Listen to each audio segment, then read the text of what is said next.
I think that's what makes this area unique, and I think what gives the winemakers a lot to play with in relation to different wine styles and wine varieties, and I think that's the main goal for today.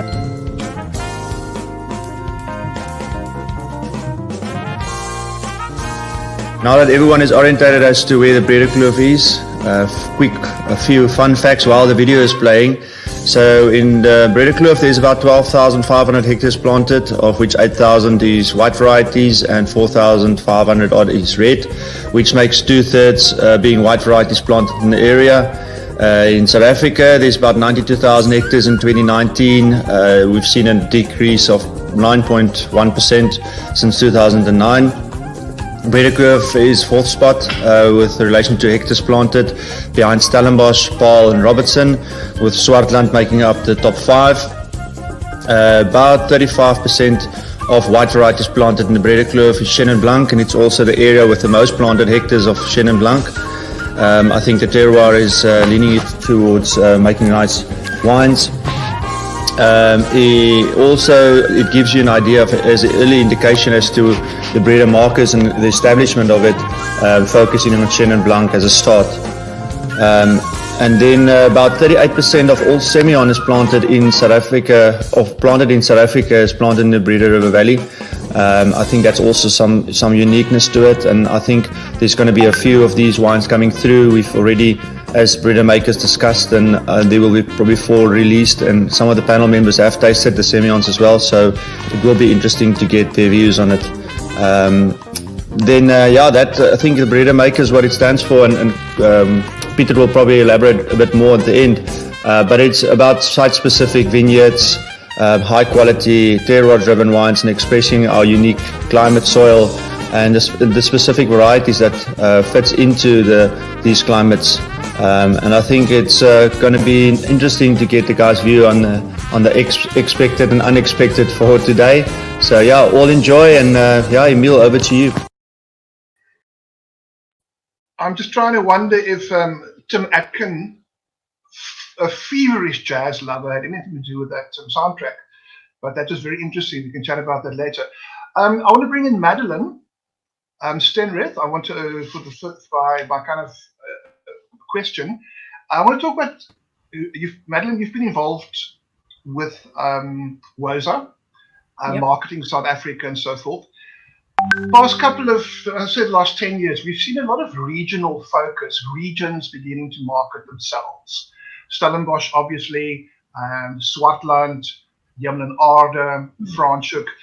We're a very small player in the wine world. Are we ready as a country, as a wine country, to market regions, or is the focus not still to be on South Africa?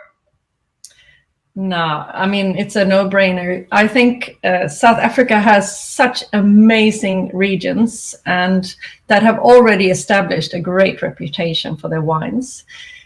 So for the generic message, Western Cape, a lot of people don't even know what Western Cape would be, but I still think that if you're going to be a serious player ever on the world play field for the wine, you definitely need to play on the regionality, on showing that you have terroir, because it's something not limited to the French. It's definitely something you have as well. So you have to be super proud of these different diverse regions that you have. But I think maybe for Breedekloof that it's maybe struggling a little bit with that regionality, because you haven't really communicated that message before. Because I mean, if you look at Stellenbosch or Swartland, they've already set the scene. They've already punched that, into the face of people, saying we know what we're doing.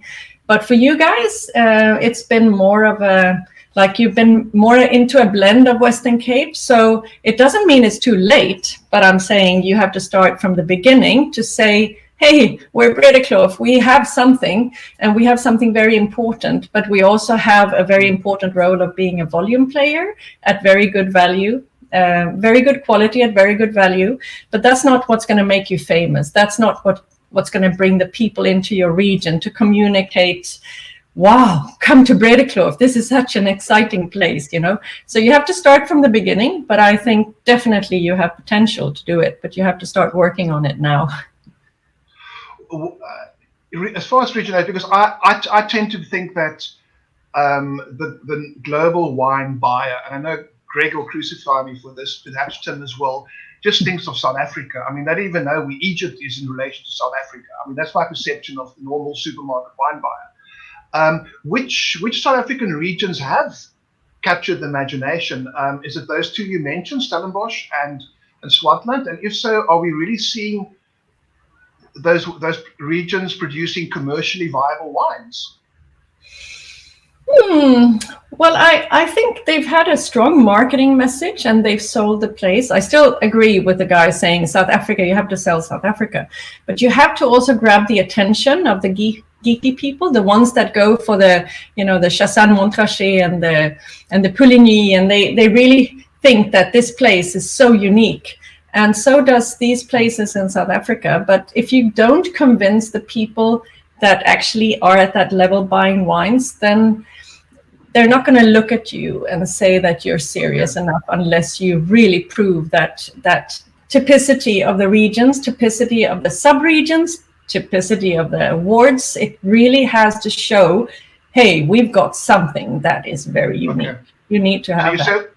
So you say we're ready for that? Yep. From a South African point of view. That's great to hear. Can I bring in Harold here? These Johan Cruyff of Dutch wine writing. These are not my words, fortunately. Not your words. Thank you for mentioning me. I'm a big fan, actually. I'm a big fan. But sorry, Harold. Just want to get back to that thing. I mean, the Netherlands is an enormously energetic buyer of wine. Not such an energetic payer of wine, but a great buyer of wine, especially South African wine. Yes, well, we're moving upwards, thank God. Let me agree with Madeline first in general, and I have to make a confession as well. Before I became a full pro wine writer about 20 years ago, I was the creative director of an international advertising agency. So we always were dealing with clients, and let's look at South Africa and Breedekloof as a client. And I was always having discussions with these national and international clients about what's your competitive edge, what's relevant, what can we communicate. So Madeline already said that there's something very unique about South Africa. And that's not the fact that it was partly from the Dutch in 1657 or something like that. Thank you. Thank you for that, VOZ. But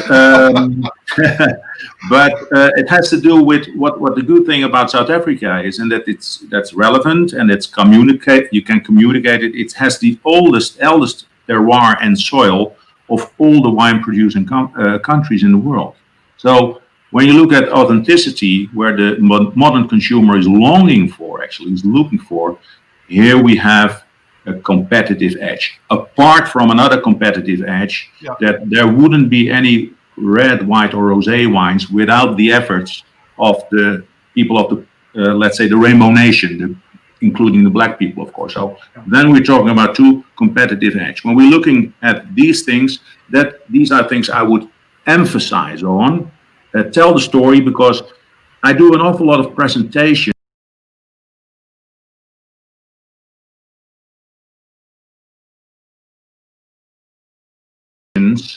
wine tastings, I call them wine entertainment, to the consumer, actually the supermarket buyer, where in the Netherlands 90% of all the wines which are sold for consumer use are sold by the supermarket. So this is how important the supermarkets are. There's a good thing going on in the Netherlands, where South Africa is actually the number 2 wine provider of the country.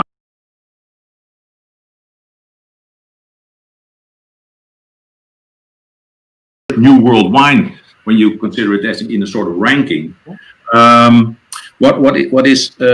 There's a good thing going on, thanks to the lockdown, actually, is that people, it was already a trend which we saw, more expensive wines, better quality, and are willing to pay for them. So What I would do is that, yes, we know in the Netherlands, South Africa as a wine producing country, which makes us far ahead.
The region from previous being big volume, really good value and everything. But then 3 years ago, I was at this Chenin Blanc tasting or dinner with a group of fantastic Chenin producers. And suddenly this wine from Slanghoek ended up on my table from Opstal.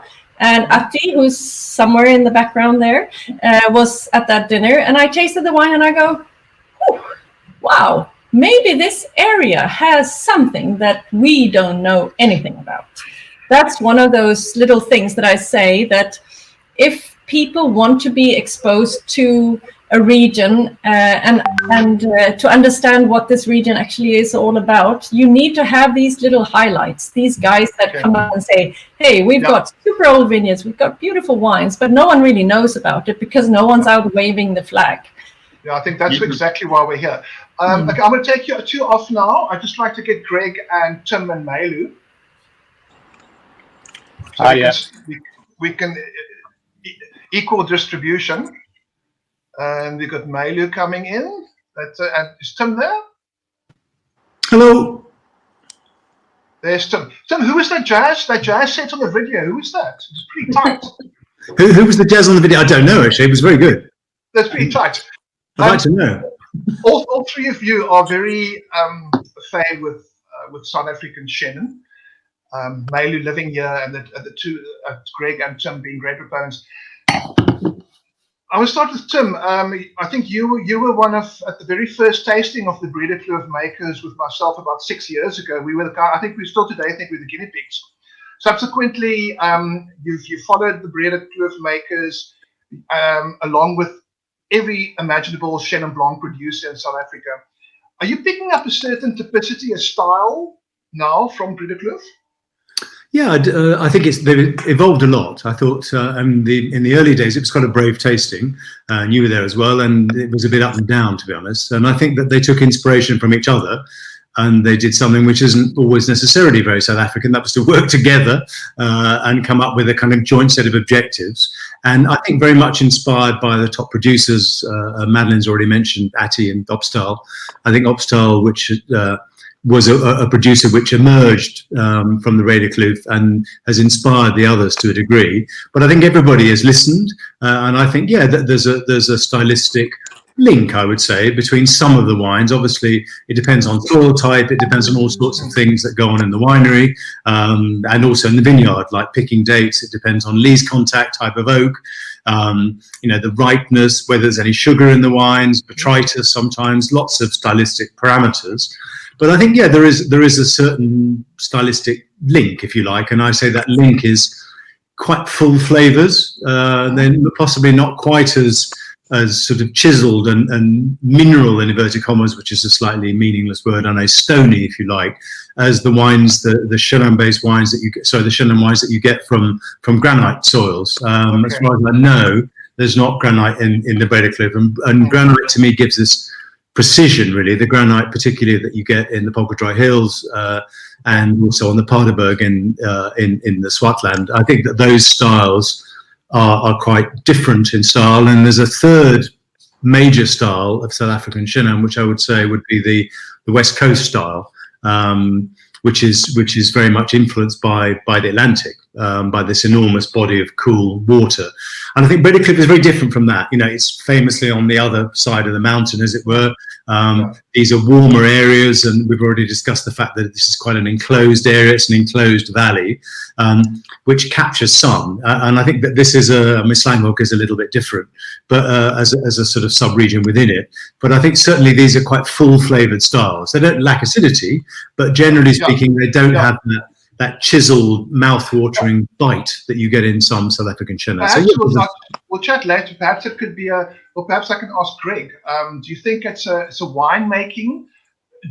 First of all, do you agree with Tim about the broadness of the wines? How do you find the styles of Chenin from the Breedekloof? So yeah, it was. I mean, I've tasted some of these wines before, and if I look through the list, I mean, just off the top of my head, obviously, I've bought and sold Atti's wines from Opstal. Was one of the first wines we've taken, and he introduced me then to some of the smaller wards like Slanghok and some of the other things happening there. Obviously, I've heard of people like Batsberg, Baxter, the Deetlefs wine. Are we taking Greg? And probably Olifants and Dash. Greg? But as active, I mean, I think Tim's right. There is that fatter, more fleshy, more opulent, bruised, kind of yellow orchard fruit character. We'll get to our favorite wines later, but I think you're not going to get that granitic crystallinity, tension, wound spring tension necessarily. But I think not all South Africa's great whites are made on granitic soils. A lot of them are, but I think there's a lot of character. I think there's fantastic use of oak, old oak, lease aging, because none of the wines were over oaked, heavy, oily, kind of oxidatively honeyed. I think there was a real kind of precision through the wines, and you can almost feel that there's no way that these could all be so, I wouldn't say similar is not necessarily the right word, but stylistically close if there wasn't some kind of meeting of minds and some kind of sharing of knowledge and working together. So that for me is very positive. So that's a great point. That's a great point, Greg, because I think what we as South Africans want in Chenin is sort of, because we're not confined like France is making variety in a region, but we've got Chenins coming from great Chenins coming from 7, 8, 9, 10 different regions, and to find one variety expressed so differently, I think that's where the main benefit of organizations like these come from. Mailu, you arguably are much closer than Greg and Tim in terms of accessing South African Chenin Blanc. So where do you put you're a big fan of the Breedekloof. What kind of general impressions do you have of the wines, and how has it improved for you in years? So first of all, just a word on South African Chenin. I mean, the wonderful thing, and often the confusing thing about South African Chenin, is that it can be made in so many different ways and so many diverse styles, from bubbly to sweet wine. And I think that has been a slight problem for it along the way. And over the last couple of years, you've seen more of a focus, more of a refinement coming with Chenin. So as Greg and Tim have mentioned, there's that granitic, steely Chenin coming out you know. But this is not it. I was tasting the wines earlier, and they're so rich and they're so weighty, but it's not an oak richness. It's not a winemaking richness. It's a real depth of concentration of fruit richness, but it doesn't sacrifice freshness. The acid's still there. It's still very fresh. And I think a lot of the winemakers pick a little bit earlier in the valley, if I'm not mistaken. So the way I would see the Breedekloof Chenin at the moment and the wines that I've tried is there's definite weight and there's definite concentration, but the fruit is very pure.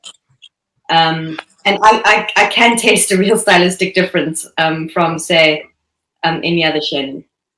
So in your MW, which these two gentlemen next to you are going to help you out with, in your MW blind tasting, it's a given, is it? I would not ever say that. Definitely not. I also think another thing that's going for the Breedekloof winemakers is that they have these old vineyards that have just kind of been left, almost forgotten about in some cases, and they've just been left to grow. And suddenly the attention has been shone on Chenin, and the winemakers have gone, hey, we've got these vines. They're old. Let's make some killer Chenin from it. So I think that's where we're seeing the depth of concentration, this lovely fruit weight that we're getting from these wines without sacrificing that freshness. Can I add something? Yes, sorry, Tim. Yeah, I was going to say, I think I agree with both of you. I think that when I first tasted the wines from this region, I think they associated oak, particularly the use of new oak, with quality. And I think that's been the biggest transformation really of the last 5 or 6 years with the Breedekloof Makers have been going, realizing that the fruit itself has enough personality and enough richness that you don't need to smother it with 50% new wood. I mean, not that 50% new wood is always bad if it's well done, but I think that now we're seeing more fruit expression, if you like, and less oak expression. So I think that's a positive thing for me. Absolutely. And just on that, I mean, the wines that I tasted earlier, the ones I really liked, all had really good lease work with them. So they left on the leases, batonnage, and it was always those wines, a combination of that like real fruit intensity with some good lease work rather than oak that really shone for me and really set Breedekloof. Tim, sorry, Greg. Ask Greg. Yeah, sorry. Looks no. Go ask your question. Sorry. No, I want to ask you, being in the fine wine trade, what's the market for Chenin like? And is South Africa dominating the Chenin category? Look, we had this little, Tim probably saw, we had this little joking kind of spat on during Decanter with Chris Kissick, just jokingly about the best Chenins and the best, and I said, best wines in the world in the Chenin category has to be South Africa because we're leading it. I mean, it's a joke to suggest otherwise. Of course, Loire has some great 100-year-old, historic chateaus, but literally, other than one or two, handful of wines, there is just nobody who has the kind of, just the presence in the market and the kind of philosophical and qualitative and stylistic dominance that we're experiencing. People can shake their heads and say no, and it's not it's not just Evan Sadi, it's not just Chris Allard, it's almost any quality producer there. You've got there's the big guys like David Sadi, you've got and then you've got even their assistants like Andre Plains, and you've got everyone's kind of the periphery of it, all making great wines. So for me, it's unquestionable. I think stylistically, from where say maybe Tim was talking about, they were a bit oakier in the past. I think just in a very short period of time, they've kind of overcome that, and now I would say for me the refinement would be to I think there's no shortage of ripeness on the wines. Would maybe be to pick a half a degree earlier and just focus on the tools that they do have to get that extra tension, precision, and intensity, which is what fine wine buyers will expect and what they want. I mean, whether you want to do it or whether you like it or not, that is what they want. That's what they're used to drinking, whether it's a Loire Chenin or a Burgundy or a whatever. That is what they expect. So you're going to have to deliver it if you want to sell at certain price points, which just very briefly leads me to, the price points of these in my sheet say kind of 15 to 20 euros. I mean, are we really talking wines in Albert Heijn and kind of supermarkets? I'm not sure that we are. So it's all well and good to say, you know, are these wines going to be marketed to 90% of the Dutch population or the UK population in Tesco? I don't think they are. I mean, I think we need to speak about the markets we're talking about. No, we'll get. But that segment, speaking to your consumer, is probably something we'll come to. But it's very, very important, especially for Breedekloof, who are fine honing their selling point, their message, their story, and why they're different, and what's their competitive edge, and what's their unique. So it's great to see that the potential is there for creating a new category for South Africa through Shannon, and I think Breedekloof just wants to ride on that way. I just want to take you off and get Harold and Madeline back quickly to the perhaps not as familiar with the Shannon scene totally, although I may be wrong. Harold and Madeline, you're playing swords here. Okay, Harold, where's that was Harold. Hi, Harold. Yeah. Hi guys. Okay, Harold, I'm going to start with you this time, and then again, this great. You seem to be very you're longing to your advertising strategy career. Yeah. Chenin Blanc, South Africa's calling card. Do you see Chenin Blanc being South Africa? Yes, I'm very happy for it. It sounds a little bit like let's say the big music contest at the European festival. But yes, you are very lucky, because when I'm in my helicopter and looking at specific movements in the consumer market, I see that Chenin Blanc is picking up popularity. The first mistake you could make is to start comparing it with Loire Chenin Blanc, because actually the consumer doesn't know, so just stick to yourself, say that Chenin Blanc, that's your competitive edge, that is the #1 grape for South Africa where you can make a difference with. So the good thing is about Chenin Blanc, so it has its competitive edge, it's picking up popularity to start with, actually, with the sommeliers of the, let's say, the better restaurants, because they're actually moving it forward. Because what we see is a sort of, let's say, a fatigue towards Chardonnay and Sauvignon Blanc, that people actually say, okay, I know that, but is there something else? And the good thing of Chenin Blanc is, apart from the fact that you make it dry, bubbly, or sweet, or semi-sweet, or moelleux, it is so versatile. It's so food friendly. So Chenin Blanc is a key player for, let's say, South Africa in general, and not because it supplied 10, 20 years ago cheap bulk wines, but now actually it can make the difference. And I just heard mentioning, I think it was Tim, who said, well, what you see is that we're moving away. There's a certain oak fatigue coming on. When we were beginning market learning to drink wines, we were very impressed about that you could actually taste the oak, and the mallow and the nuttiness and the creaminess. But now we're moving away, and we're moving away towards the fruit-driven style. So beware, when we use the oak, make sure that the fruit and the quality can handle the fermentation and the oak and the brick.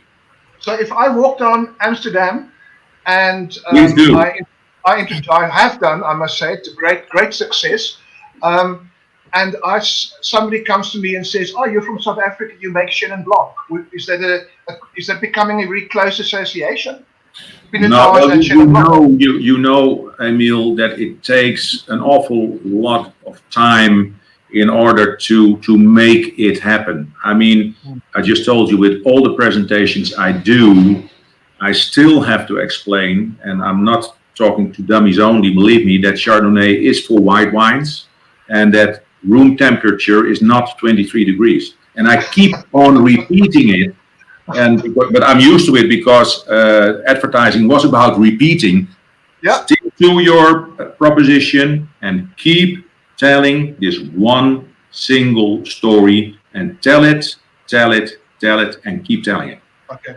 Madeline, when you worked for Wines of South Africa way back when, and looking back to those days and where we are now, give me an idea of the role Chenin has played in raising the profile of South Africa. I would say from the beginning, Chenin Blanc was more known to give extremely good value wines. Also packaged in Sweden, it would be the format of bag-in-box, 3 liters, extremely good value. It was like, when I was a buyer, I started with South Africa was like number 7 in terms of volume, and then it grew and grew and grew. So if I go back to the buying times, that's 2004 and forward, South Africa became number 1 supplier of wines to the Swedes. And thinking about how Chenin was so important for volume at that time, but also there were a few producers that could really, really nail the variety that you go, wow, can this really come from South Africa? They were really interesting with that leesy work, old barrels, waxiness, texture, incredible honeyed note with that super sharp, or not sharp like in a negative way, but like an acidity that's like pushing through the wine and giving it so much length. And you go, wow, you're sitting on something that is a calling card and that is a unique selling point. There were not many at that time that were doing these wines, but the few that did it so extremely well. And if I look at how Chenin has become, I would say, the rock star of South Africa. If you just consider how Malbec from Argentina has made Cahors put Malbec on their label, and look at Loire actually looking into saying, maybe we could put that Chenin Blanc on the label. Maybe we don't just need to tell everyone that it is a region that they should know about the variety planted here. So if I go back to my 2004 Master of Wine exam, there was a 2003 vintage of a Chenin Blanc in that lineup. And 2003 Chenin from Loire Valley, that hot year, I was convinced this was a warmer climate South African wine. And I nailed it as a South African. And it was a Loire. So then I realized... That happens on MWs? I never knew. I thought you have to get 100. I did pass the tasting that year. So it was, when you use a warm vintage to show a grape variety that is going to maybe tell the story of coming from a warmer place. But then I realized, my goodness, the South Africans have taught the Loire producers how to make super clever Chenins in a warm year, but in a style that is super commercial, but really great value and beautiful drinking. So I think Chenin is the rock star of South Africa. And from a marketing perspective, you think Harold mentioned the soils, the older soils in the world, which you do have, but would you definitely highlight the importance of Chenin in South Africa's national generic marketing activities? Yes. Okay, so we Biltong, Braaivleis, Velskoens, and Chenin. Okay, absolutely. You've taught the rest of the world that Chenin is important, That's pretty special. Okay, so the Breedekloof is on the right track as far as that's concerned. Mailio, I just want to chat to Mailio quickly. Paula? Oh, sorry, just drinking Chenin here. That's cool. That's cool. Mailio, just for our viewers who do not have the luxury of just getting into the car from the muesli curtain in Noordhoek and driving through the tunnel to the Breedekloof. What are your impressions of the Breedekloof as a region? Because a very important part of the Breedekloof Makers strategy is also marketing the region, its tourism, amenities, hospitality. And what's your impression? What's your take on Breedekloof? Okay, so I've been saying this from the get-go about the Breedekloof, that Franschhoek has had some incredible destination marketing. Because let me tell you, Franschhoek is exactly as far as the Breedekloof. So when people plan a day out, they go, let's go to Franschhoek. It's the winelands, region that's right here. It's not. It's extremely far. And especially for people like me coming from the muesli curtain, it's even farther than the Breedekloof. I can get to the Breedekloof in an hour versus an hour and a half to Franschhoek. So I just want to put that into perspective because everyone thinks Franschhoek is right here. Let's go there. Let's go to the restaurants. Let's go wine tasting. But it is the same distance as the Breedekloof, which is just about an hour from Cape Town. So that being said, when you drive into the Breedekloof and you're surrounded by these staggering mountains. I mean, they just leap up around you, and you just really feel that you're somewhere really, really, really special. There are no mountains like that in any other wine region in the Western Cape. It feels a little bit hobbitish, like you've entered a Lord of the Rings. In summer there's just waterfalls cascading down. In the winter there's just snow everywhere. Insanely beautiful. And then you get into the region, and over the years there have been many great festivals there. I mean, I remember with great fondness, and you're going to have to help me with the pronunciation, Emil, but sooties and sop, that's fine, right? Yes. Sweet wines and soup. And you arrived at the festival, and at your accommodation they gave you a tin cup for your sop, your soup, and a glass for your sooters, your sweet wine. And then just off you went, and you met winemakers, and you had your cup of biltong and blue cheese soup, and your wine to go with it. And there's just this rusticity and charm and genuine kind of feel to it. And it's still like that today. Yes, and the hinterland. It's the hinterland. The hinterland for everyone. But I mean, how do you manage there without an Afrikaans dictionary? You don't. Only myself and Harold would be able to cruise through that. I just want to ask Peter Cronje quickly. Peter, who is from Dasvos, to jump in. He had a question he wanted to pose. Yeah, I listened to everybody's comments about Chenin Blanc and South Africa's drum.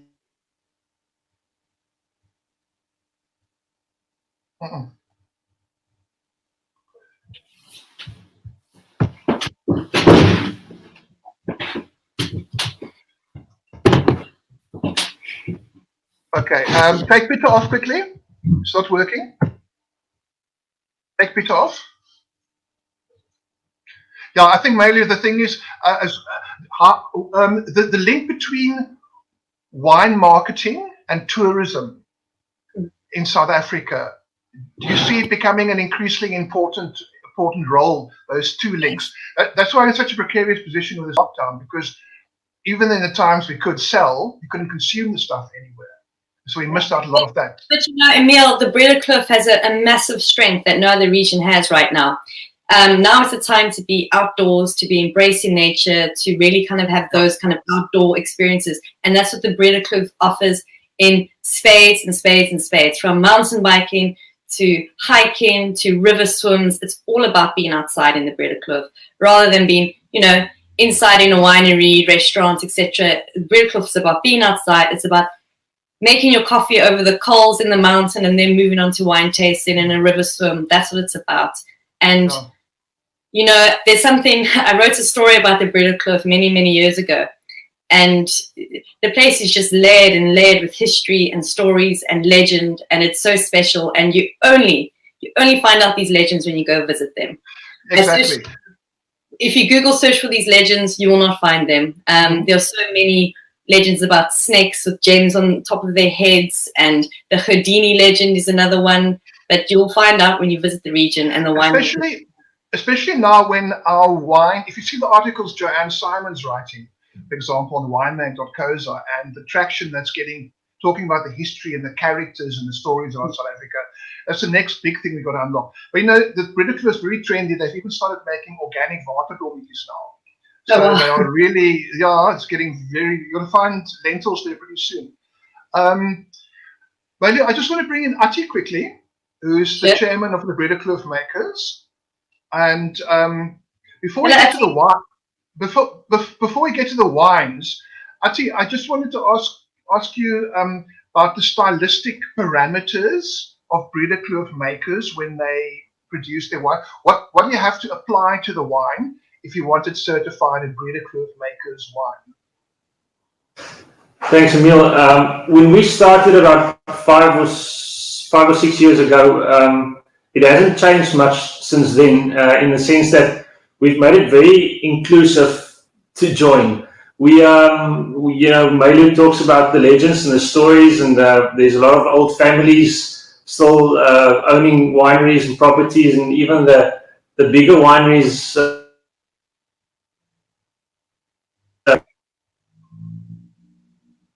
Many generations, and I think what's cool about our collaboration is that we can all fit around one big table, and that's we want the inclusivity and the authenticity of the valley to shine through the collaboration and our wines.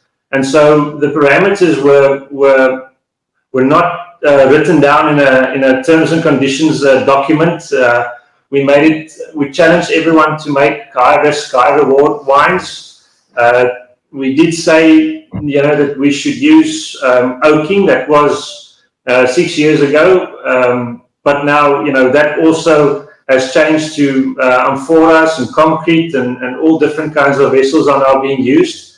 But the wine needs to be in those vessels for a good nine months at least, so that we can pitch these wines as a premium offering, and that's what we want.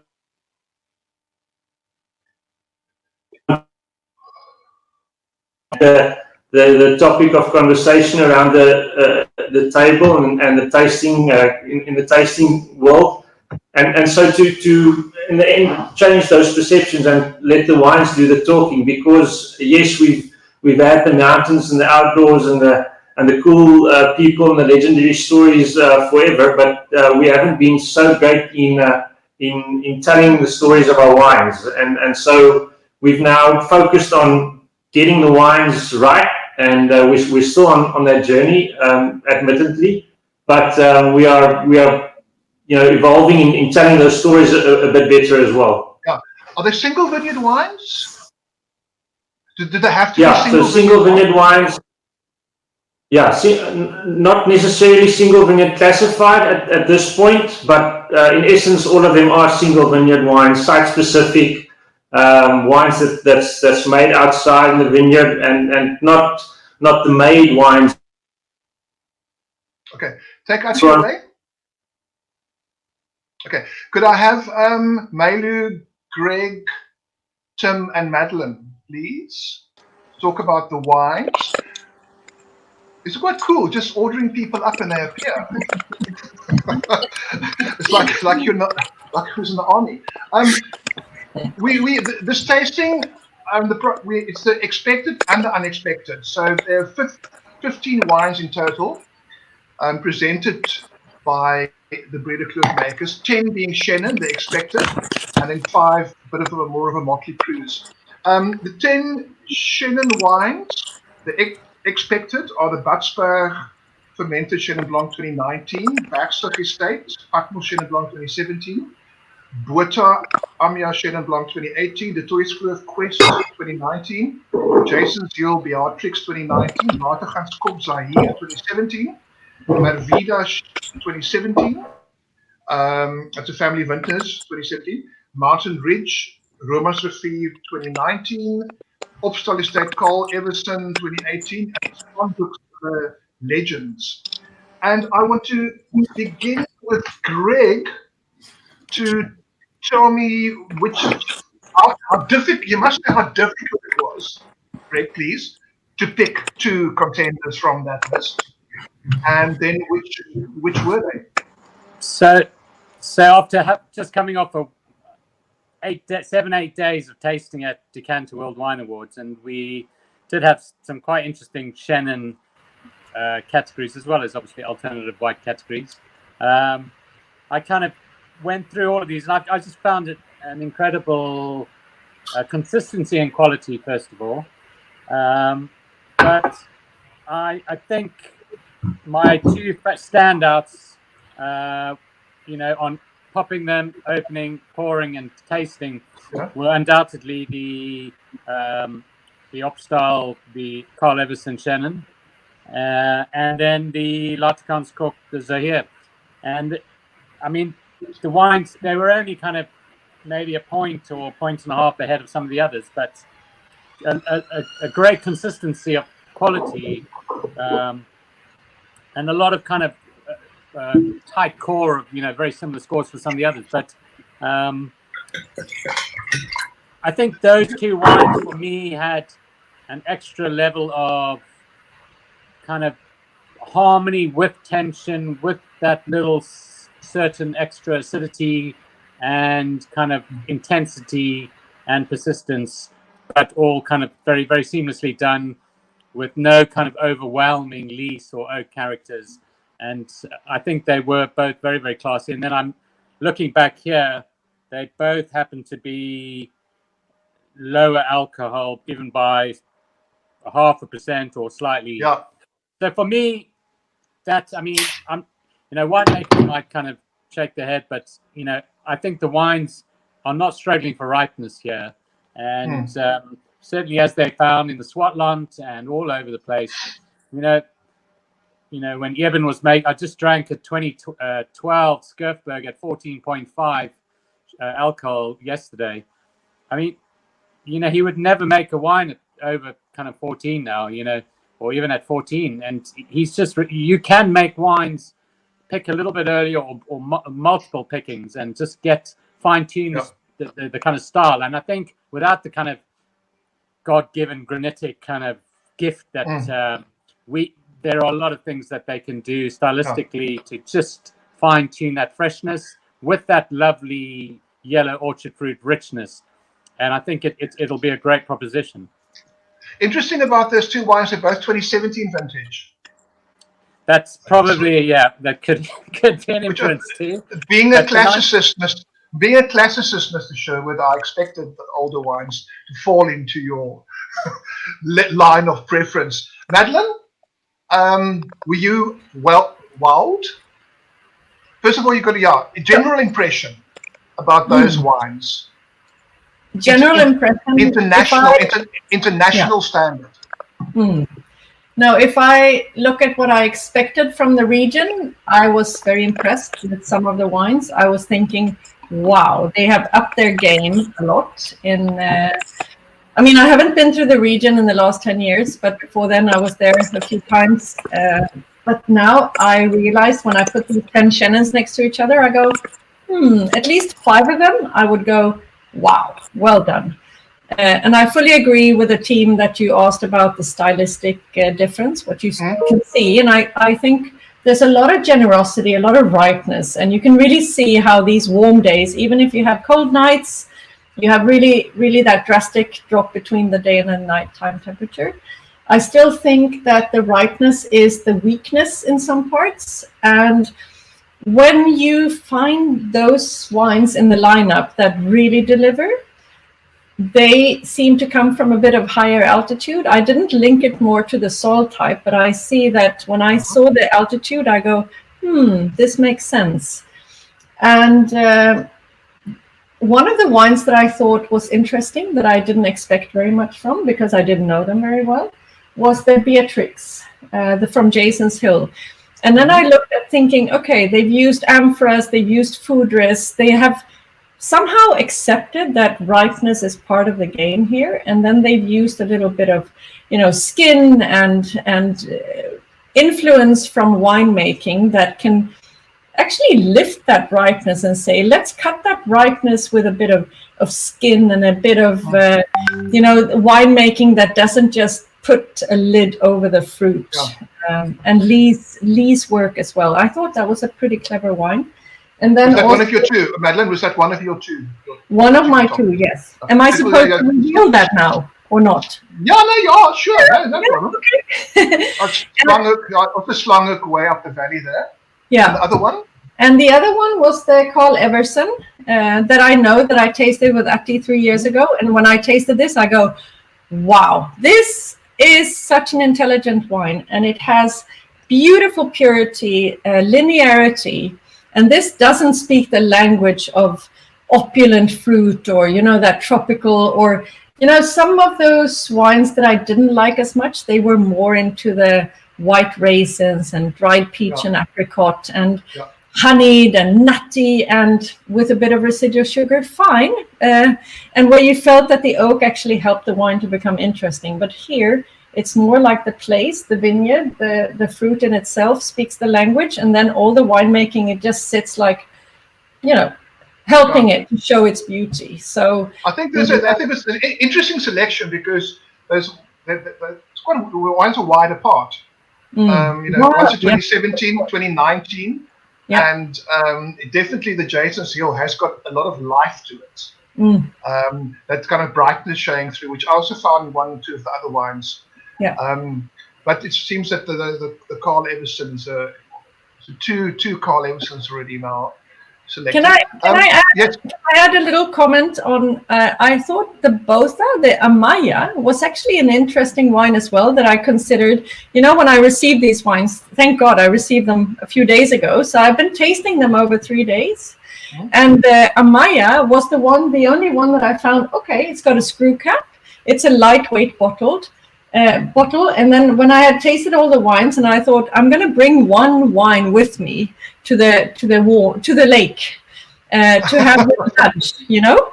And that was the chosen one because it was the lightweight bottle and the screw cap. And that's also a little bit of a signal how we think in this market in terms of sustainability and, you know, those little details. Don't go too macho, don't go too heavy. But that wine, I was impressed with it because also it was quite sweetness in the wine that maybe you would say is a little bit too honeyed, but it was pretty charming. Excellent value and very bright and very zesty and fresh and direct. Not that have that with that rotten herring you make in Sweden. Sorry, the what? Well, oh it will go well with that rotten herring that I have never. No, but that was a very zesty one, the Lattegans Kop. Yeah. Very zesty, very fresh, very lively. More the style of what you would expect from a Chenin, maybe, but good value. Tim, you probably know these wines backward now because you've just been busy with your report, your South African report, where the Breedekloof Makers have appeared for the past 4 or 5 years. They've been a part of it and so forth. But sticking to this specific lineup, thank you very much for focusing on them during this busy time for you. Impressions? Again, echoing what the other two Masters of Wine have said, we don't always agree, but here I think we do. I thought the general quality level was good, and certainly much better than it was 5 years ago. Slightly boringly like them, not just because it's got a sticker on my bottle, the 2018 bottle saying 96 points from me from my last year's report. I think the Carl Everson is the outstanding wine here, and I think that the Carl Everson has been a very important wine for the region, that it's in a way it's shown what's possible, and it's rather than there being a tall poppy syndrome where people say, partly because Atti's such a nice guy, people say, oh god, you know, Atti again. People say, hey, I want to do what Atti's doing, and I think Atti, as I said, because he's a lovely guy and he's very inclusive, has inspired other people. So to me that was the outstanding wine of the lineup. I want to ask you, Tim, sorry, I just want to ask you. Now, you followed the Carl Everson for some time now. Yeah. Has Atti tweaked it, or are the signs there that it's been following the same sort of recipe and just allowing the terroir to speak, or do you find any stylistic differences in the 4 or 5 or 6 vintages you've tasted? Yeah, I think in a way Atti's getting braver. You know, this idea that less is more, I think he's doing less really to the fruit. Here we're in 2018. 18 was a hot, dry vintage, you know, in the middle of the drought really, and I don't get any sense of heat from this wine. I get lovely freshness, poise, presence, zest. You know, I think it's a very fresh wine, and even though it's obviously got texture and perfume, to me it's driven by acid. If it's possible to be driven by acid, you know what I mean. You know, the driving factor, if you like, in the wine is its acidity, its freshness, its palate length, its salinity almost. I mean, maybe that's a slight exaggeration, but I mean I like the wine very much. I think the oak is brilliantly done. I just think it's a very understated wine, and as we've all said, these Breedekloof wines have a tendency to be quite big, you know, and as Madeline said, go into the stone fruit world and even a little bit of tropical fruit flavour sometimes and honey, and I don't get that on that wine. I think that it's just so poised and balanced. I mean, without wishing to make Atti feel very, very pleased with himself, but he should be, because it's a lovely wine. The other wine I wanted to choose was not the Badsbo, which I liked a lot. The one I didn't know was this one, was the Romance Raffier. Yeah, it was from Mountain Ridge Wines. And doing a bit of research on it quickly before we went live, this appears to be a cooperative really. And I think that's kind of really essential. It's what the Old Vine Project has done in a way, that the Old Vine Project has inspired cooperatives to say, hey, let's get some of our best old vines and make really exciting wines with them. And I'm seeing something of that in this wine. I mean, I think the label's slightly weird, but I quite like it. They're kind of gothic script. I think it's a first release from these guys of Old Vine Chenin. And again, it's the good thing about the effect of the top guys, like we haven't mentioned Elisma, but we will in a minute, from Olifantsberg, also producing amazing wines. I think it's these top guys pulling the whole region up behind them, and I think it's a really positive thing, and that's happening in a co-op. That's brilliant. Yeah, well, Tim, you hit the nail on the head, because Rummers Refier had a big party last year. I can't remember, for their 60th or 70th anniversary, and these wines were launched there. They've got a red one as well. I don't know. I think it's under correction. I think it's a Cinsault blend. And the talk on the table specifically was they want to be part of the Breedekloof Makers. So it's actually one of the great things about this initiative. It's motivating and it's inspiring. Rummers Refier was a well-known co-op 40 years ago. It's been off the track for yonks, and now it's coming back with a wine like this. Mailu, last but not least. Hi there. So, Carl Everson. I've also been an admirer for the last couple of years, and an admirer of Ati. Ati was one of the really wonderful, kind souls who I connected with in my travels in the Breedekloof. And I'll never forget his, this is not Chenin, but I'll never forget his barrel fermented Chardonnay Sticky. And I love that wine. I don't know if he still makes it. But yeah, I love the Carl Everson. It's got that weight and that richness that the valley is so famous for, that ripeness, but it's so well balanced and so nuanced, and the fruit is so pure. And I think this is where, everyone kind of needs to get in the valley, that weight, because we're not going to get away from that ripeness. We're not going to get away from that weightiness, but we just need to nuance it a bit and keep that fruit pure. So maybe picking Julia and the leaf work, I think, is very important. And minimal kind of. Go ahead. Now I want to bring in Ati now just to tell us about the wine. But you said the second one. So I wanted to bring in this wine because it's the opposite of what we're talking about. This is the tropical, full power, full bodied, some oak. It's delicious. It's, which one is that, Mailu? Sorry, Mailu, I didn't pick up which one. The Legends barrel fermented. Oh yes, okay. So this for me is the opposite of the Carl Everson, but not in a bad way at all. It really is showcasing the different style of the valley, and it's more full power, it's more bombastic, it's really got a lot of tropical fruit, but it's got mouth-watering, thrilling acids. I mean, I was just tasting it now, and my cheeks are still vibrating. So we can see that, valley, I think. That's interesting because it's the same ward. Now we could see your cheeks vibrating. It was quite cute. Can I say one more thing? It's interesting that both the wines are from the Slangoek ward. Yeah. Actually, you seem to have developed a cult following for the Carl Everson. Yes, thank you very much for the Christmas present. A short introduction to the wine and the way it's made in the vineyard. So it's a 1982 planted vineyard, and it's I know and downtrodden now, but a hands-off approach. Over the last, just compared to what I started off with in 2012, I have tried my hand and been.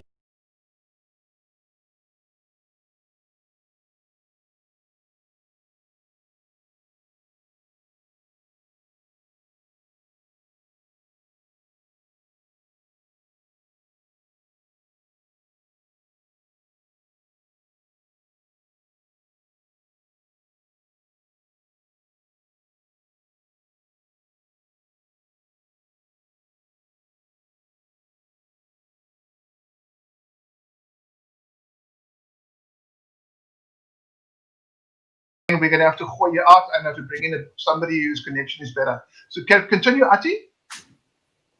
But the vinification. Yeah, it's just the skin firming component that was added basically, Emil, over the last 3 years, and then looking at the acidity and the freshness, because analytically the acid is actually the technique, the total acidity is quite low, but it still shows freshness. And so I've learned and learned a lot from the vineyard and from working with freshness and acidity, which was for me quite interesting over the last 3 or 4 years. Okay. How many bottles of the wine do you make? Okay, Archie's gone. Okay, Archie. Can I say something? I was just going to say that. Sorry, yeah, Archie, go. Archie, gone. I think one thing that's interesting about this wine we've not mentioned, and it's been there in a couple of the other wines, is reduction. That it's quite a reductive wine, and sometimes people are very scared of reduction. Think, oh, reduction. But I like the reduction in this wine. It's that stoniness, it's that struck match, it's the gun flint. I just think there's a tautness to this wine. It's not lousy, it's not loose hipped. It's quite vigorous in a way, and I really like that tension in the wine. I think just if I can echo what Tim's saying, I mean, I went through all these wines and certainly ripeness is not an issue. I think there's very intelligent lease, batonnage. They all seem to have it and do it. I'd be a little bit careful that they don't overdo it, but I think these were all considerate. But, just going back to things like Jason's Hill, going to some of the cooler ones, and, that just slightly more kind of nuanced use of maybe in the future concrete eggs or amphora or skin contact. I'm just looking at Jason's Hill's wine production, a bit of skin ferment, and just, they're never going to have that granitic kind of steeliness, but there are ways that you can really introduce a real kind of verve and vigor into the wines if they want. If they want to do that. If they want to, indeed. But I mean, perhaps they're all happy with the style at the moment, and so perhaps it'll be a house style.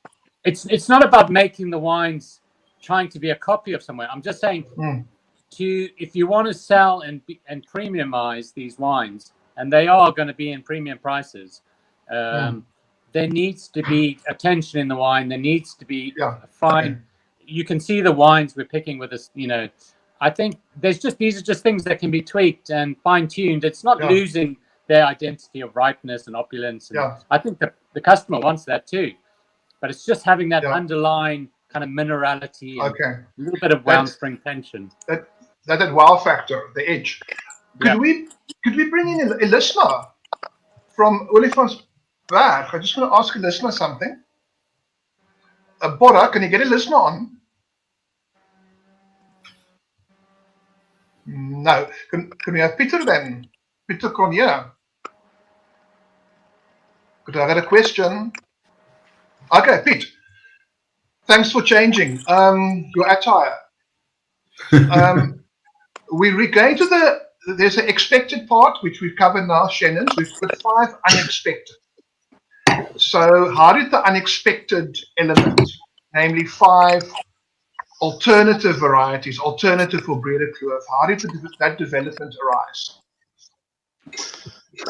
Well, as you know, Emil, this is not a scripted collaboration. This is very much unscripted. So when we started this collaboration in 2014-15, it was on the back of Shannon that kind of was the obvious variety to go with. So yeah, it has evolved to other bits and pieces. So I kind of see Shannon as one chapter of the Breedekloof Makers story. So there's other chapters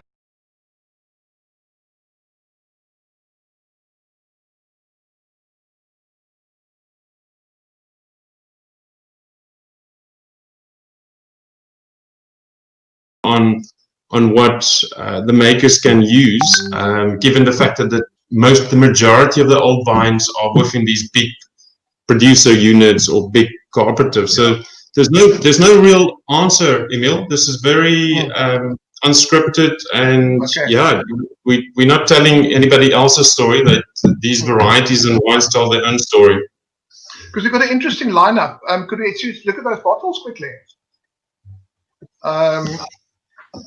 We've got the dust balls. It's okay, Greg. The techie's supposed to chuck them on the screen, but gone out for a smoke as these guys do. We've got the unexpected. That's the unexpected wines are the dust balls Avon Claret Blanche 2019, the Deetlefs Estate Semillon 2018, the Labelle Rebelle Mariette Pinot Blanc, very interesting Pinot Blanc 2018, Olifantsberg Grenache Blanc 2018, and then the Stoffberg Estate Borderstone Semillon 2018. So we have 2 Semillons, a Claret Blanche, a Pinot Blanc, and a Grenache Blanc. I want to start off with Madeline. Pinot Blanc, that specific wine. I'm not going to ask you if it's your favorite or not, but we only have 2 Pinot Blanc producers in South Africa. It is amazing to see one of them coming out of the Breedekloof. To a large part of our audience who are unfamiliar with Pinot Blanc, what did you think of that wine, and what is it characteristic of the grape variety? You know, it's quite funny that you start with me, because 2 years ago I was in Alto Adige in northern Italy doing a seminar at a Pinot Blanc, an event for a whole day. And, you know, Pinot Blanc is a variety that is in every single wine book. You would be finding words like, oh, Pinot Blanc, it's got low acidity, it goes flabby, it's quite boring, and it's Chardonnay-like, but without the acidity. And that's not great marketing speech, is it?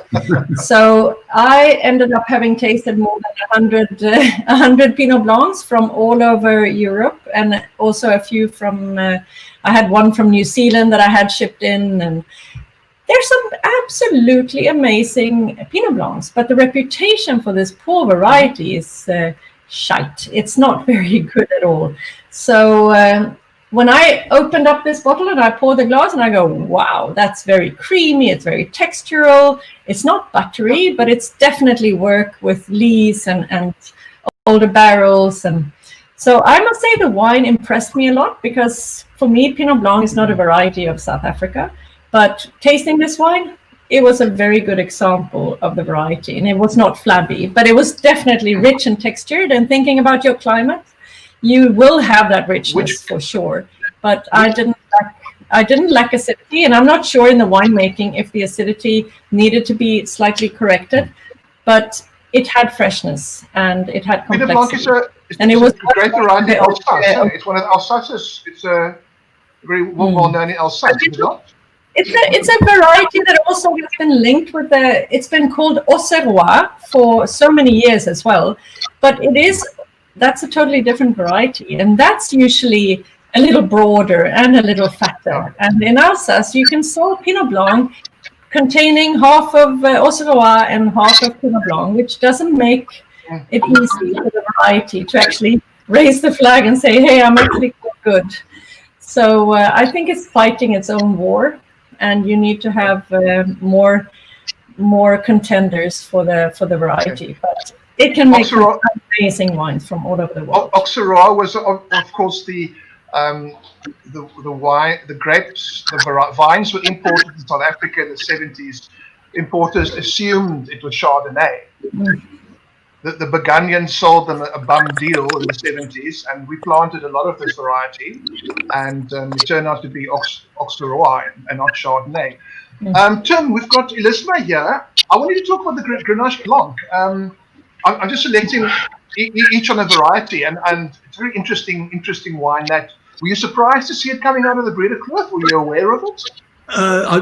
I wasn't, because I've been to the vineyard, so I've actually seen it in place, as it were. And hi, Lisma, nice to see you. I think without overflowing Lisma, I think that she's the kind of leading exponent of Rhone varieties, really, in particular in the region, and doing really interesting stuff with close planting and échalas, sort of vines on those Rhone-like stakes.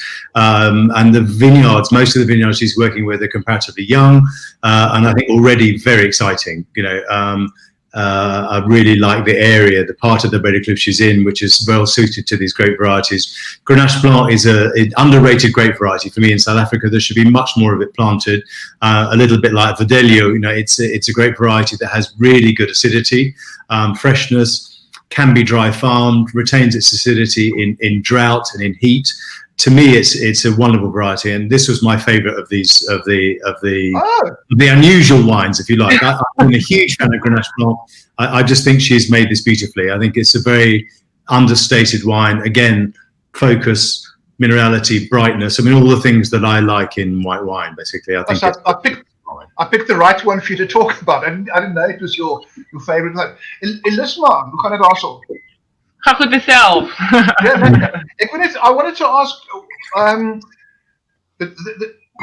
tell us about the terroir the Grenache Blanc grows, and what is the history of Grenache Blanc on your farm in this?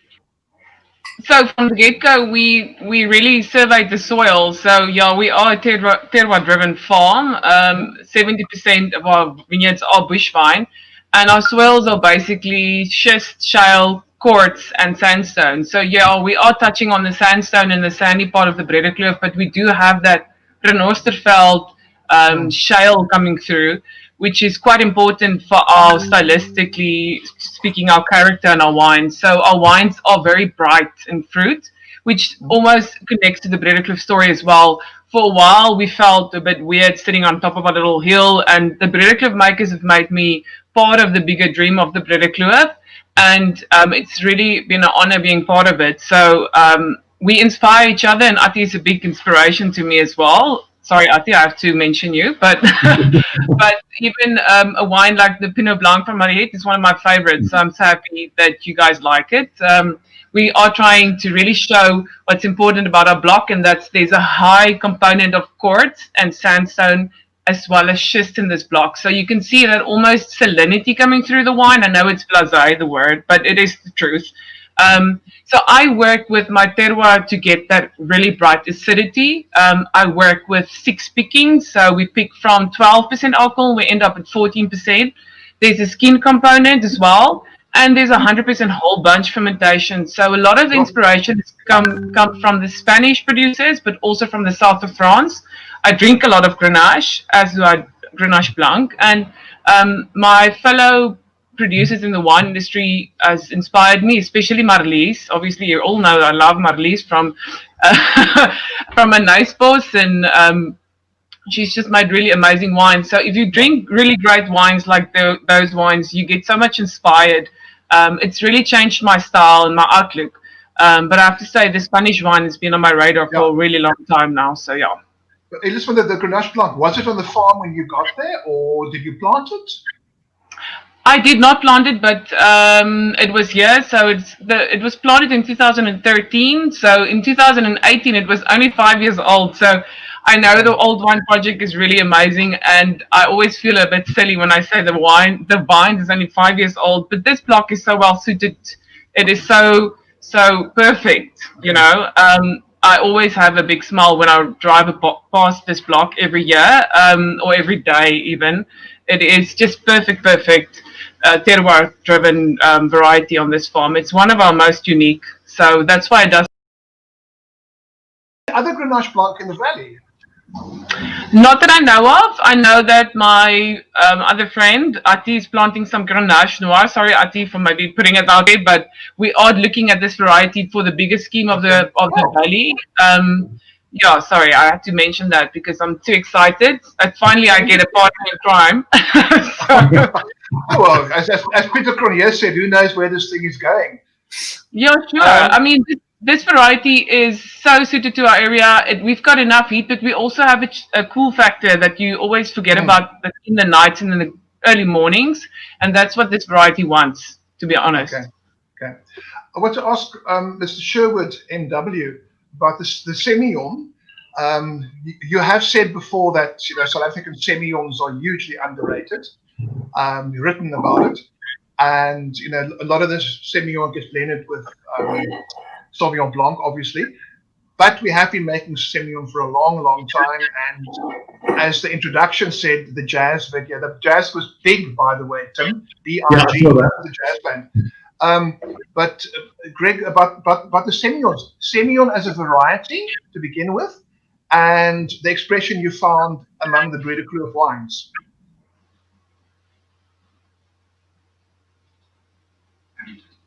Okay. Can my techie lead it? I'm on. Can you hear me? Yeah, sure. So sorry. Yeah. So and there's no denying that, like, Semillon, along with probably, let's not beat around the bush, Cabernet Franc. They were these quirky, ugly ducklings from 10, 20 years ago. Incredibly famous producers all over the world making fantastic wine. Tyrrell's from Australia, Jogwe from the Loire, and Terry Germain. I mean, there were no shortage of examples. But it's when you have limited kind of greatness, kind of always broadcast. It's difficult to inspire sometimes producers. But thankfully we've got people like Brevet making incredible Franc. But we've also got a lot of great Semillon producers who have now fantastically found these old vines in the Franschhoek and all over South Africa. So there's some great examples. I will always hold up Duncan Savage as probably the flag bearer of the man who I claim to tame the pyrazines of Semillon in cool climate coastal South Africa. I mean, some of the wines were just shocking. I mean, undrinkable if you are a little bit sensitive to pyrazine. But I mean, he suddenly said, no, well, let's just pick it at the right, a nice cool ripeness. We'll barrel ferment the stuff, blend it, and made some of the most incredible wines with Isla and some of his Semillon at Cape Point. And I think a lot of the guys in Elam and Agulhas, certainly I would have presumed, would have tasted his wines and said, hang on,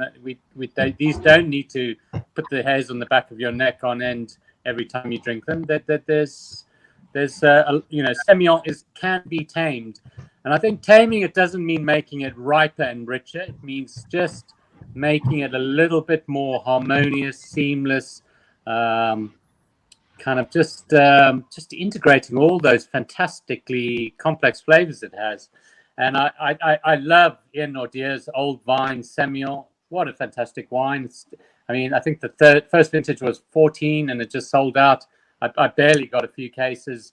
But for me, we talk about this list of Breedekloof. I mean, for me, one of the probably the wine that I would know from years and years ago would be Deetlefs. And they've always made incredible, famous Semillon, maybe not to the level they're making now, but I love this wine. It's like the Jason's Hill has this kind of minerality. I love this wine's been sitting behind me on my counter for an hour and a half while we've been sitting here, and it's just pure minerals and granite. It's that kind of crushed gravel. It's just fantastic. There's no spiky kind of awkward pyrazines. It's just beautiful. We'd love to see a greater market for Semillon, but it's a tough act to sell, and it's great that we have this diversity. But they said that about Cabernet Franc, though, and I think we're over the crest of that, and we're kind of on the downhill now, and we're starting to get a nice slalom going. I think the Stoffberg I did on initial that I really enjoyed that as well. I thought it had fantastic intensity and vivacity, and I think there could be, a good future in certainly in the Breedekloof for Semillon.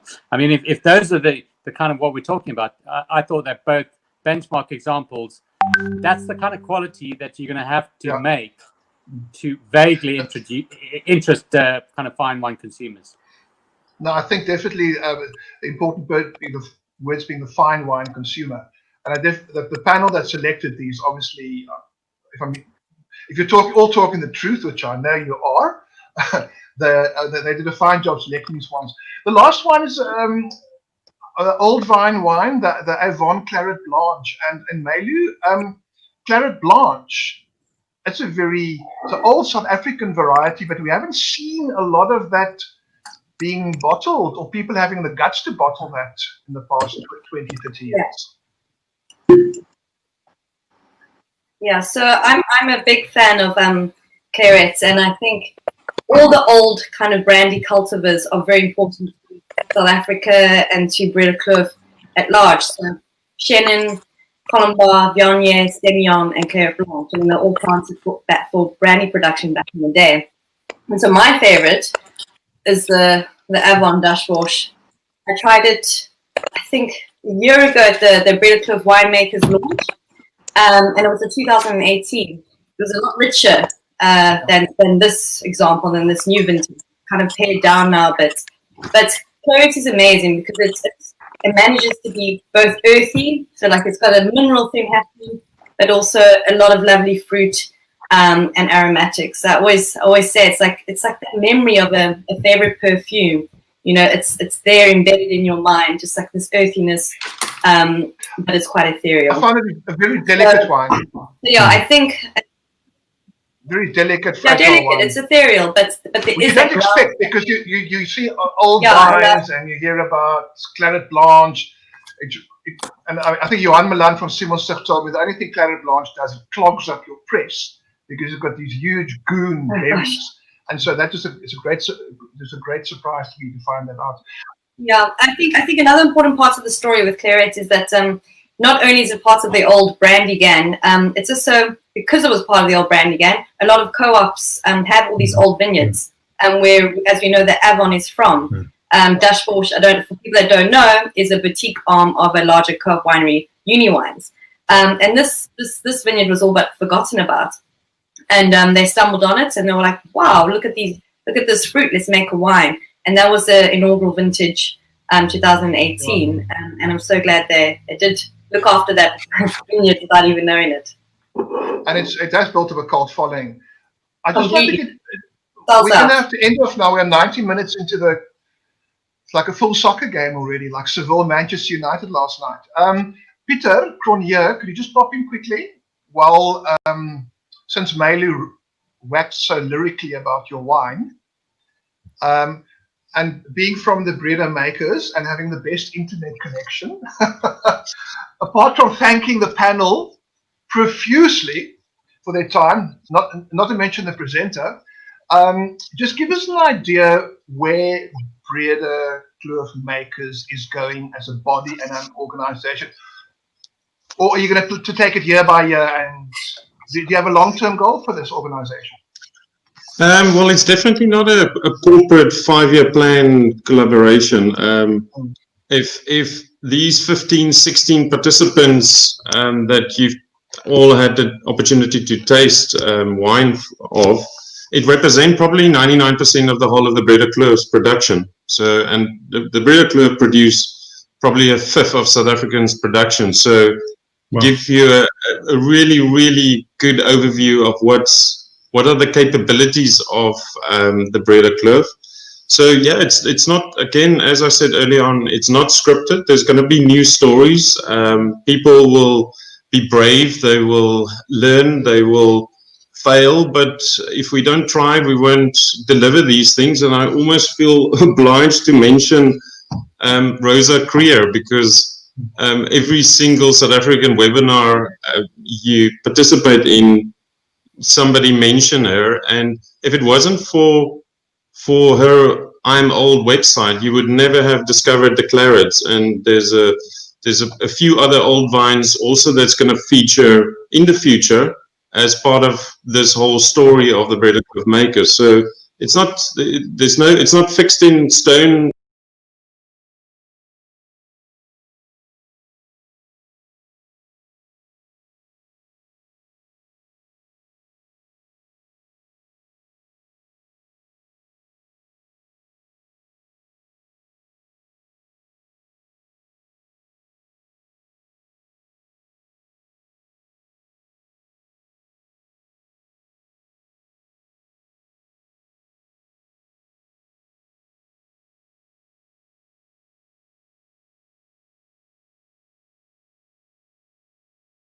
And it truly is, and he's doing a hell of a lot of good work in the on-trade and the independent sector. But when I look at the Nielsen stats, how do South Africa translate commercial success how do we translate the potential of Shannon into commercial success? Because Sauvignon is still 100 million liters. Chardonnay Negri is 60 million liters in the UK, and Shannon is hovering about 10 million. So maybe for another webinar, but it's definitely a calling card, but it's a marathon rather than a sprint. And I think that is probably how we view the Breedekloof Makers as well. This is not a flash in the pan. It will take time, but yeah, you establish a brand over time, and definitely not overnight. I mean, it's got to be premiumization, much abused word, and adding value to the category. Because as you said, there's a lot of cheap Chenin out there. My great fear with what's been happening in South Africa over the last 2 months is that there's a lot of bulk wine sitting in tanks, and that people will be doing deals just to flush it through the system, and that a lot of that will be Chenin, will be basic Chenin, and the supermarkets and other big buyers are in they're in the pricing game in many respects, and therefore they're going to take the prices. And I'm worried that will further depress prices at the bottom end. At the top end, I agree with what Greg said earlier, that I think probably the majority of South Africa's greatest white wines are made from Chenin, certainly the most distinctive ones. And some of those, you look at things like Magnetic North and Skurfberg and those sorts of wines are selling at not very high prices compared with Burgundy, but good prices, sustainable prices, both for the growers and also for the producers. So that's got to be your aim, is to do more of the Carl Eversons and the sort of things you guys are doing, just to raise the price bar all the time, just keep raising the bar. And, let's just hope we can get a lot of this bulk wine through the system, without it doing too much damage to the category, really. Will the wine industry if I can just say on kind of pricing, sorry, Emil, on the pricing thing, there is all this bulk there, and that will be a problem. But you know what, in kind of retail and merchants, what upsets us the most is not kind of high prices, low prices, middle. It's when prices just rise incrementally without rhyme or reason, without a link to qualitative point. It just goes up and each year 10-15%, and certain producers. Slow and steady has always been the raison d'etre of the Loire, of many other regions, not Bordeaux, unfortunately, not necessarily Burgundy because of supply issues. Absolutely. But I can tell you, if those statistics I heard are correct, that Breedekloof makes 1/5 of South Africa's wine, and 90% of the producers are represented behind me. But then I think if you play your cards right, it's only for you to mess up. That's because there's a lot. Don't blame us. Don't blame us. There's a lot. The potential's all there. Issues and challenges in the future going ahead. But my thing on pricing is, it's fine to have a higher price point, especially for the older vine stuff. But when you increase prices, it's got to be very gentle, slow and steady over the years. You've got 200-300-year-old, estates in the Loire that are selling for £22, 30, £25, and then you've got some guy with a single vintage coming in at £30 because he thinks he's the best thing since sliced bread. It doesn't work. It's unless there's a real point of interest and a unique selling point, it's going to be. If you want to have a larger production, you've got to have that slow and steady. But you can have a higher price point, and you can slowly push it. Well, if I could say one thing about the Breedekloof, they ain't slow, but sure they're steady. That's for sure. So we've got to wrap up. So Peter, do you want to do the final words? Yeah, thank you, everybody. This was dreamed up during COVID, and we're not professionals. Emil was a little bit frustrated about the delays in response and samples, but yeah, you all bared with us, and yeah, I really want to thank you all, and I'm pretty sure all the makers will appreciate all the comments. For us, it's a progress very slowly, but we're looking forward to the successes of the future. And yeah, I do believe that there's a lot of value in what we are doing. And the beauty about it is, Greg, it's 15, 16 people on a WhatsApp group, and they're very inclusive, share knowledge, share information, help each other. So it's a really tight-knit collaboration that we probably don't appreciate as much as we should in terms of what we are able to do. So I do thank you. I do thank Emil for moderating this as well. Tim, you would be happy to know we've settled on 2 lunches at Dia's Tavern. So that's another story. We'll only tell them about that later. Thank you very much. I don't know how one evacuates these webinars, but I'm out of here. Neil, did you tell him that part of the Dia's lunch was a bottle of DRC then? Absolutely, senor. We'll get there. Don't let the I look cat out forward the bag. to seeing you all soon. All right, I look forward see to ya. seeing you all.